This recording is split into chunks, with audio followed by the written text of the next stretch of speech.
आपल्या पूज्य आणि पवित्र चरणी 33 कोट देवतांचा अधिपती देवराज देवेंद्र याचा भक्तिभावे प्रणाम, भक्तिभावे प्रणाम, भक्तिभावे प्रणाम. पण पितृदेवता कश्यप आणि माता अदिती यांच्या पवित्र कुशीला आम्ही 12 भावंडांनी जन्म घेतला. विवस्वान, अर्यमा, उषा, त्वष्टा, सविता, भग, धाता, विधाता, वरुण, मित्र, सुरेश आणि त्रैविक्रम या 12 भावंडांना पितृदेवतेने केलेला उपदेश.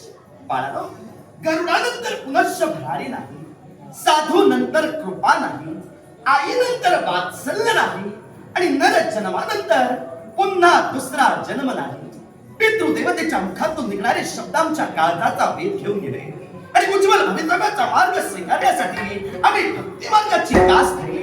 शतयज्ञांवर अधिपत्य मिळवलं आणि 33 कोट देवतांचा अधिपती देवराज देवेंद्र म्हणून या विश्वात आमची ख्याती कीर्ती गायली गेली. इंद्र म्हणजे कोण? ज्याला 1000 नयन आहे, ज्याला 2000 हस्त आहे. ऋग्वेदातील 19 सूक्तांपैकी केवळ 1/4 सूक्तांची महती गायली गेली तो हा देवराज देवेंद्र. सर्वसामान्य त्या ब्रह्मकुलात आमचा जन्म झाल्याचा विसर मला कधी नाही. कारण घरात जे वैभव मला प्राप्त झाले तुझी किमया.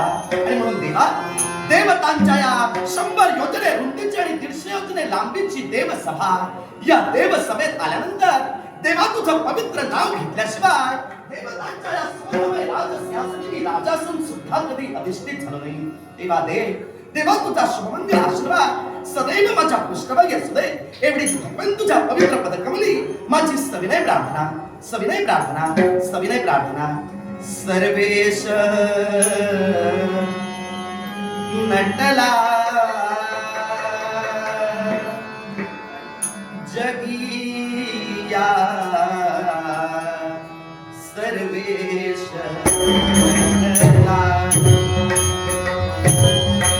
सर्वेश नटला जगिया, सर्वेश नटला. चरा चरा लाव्या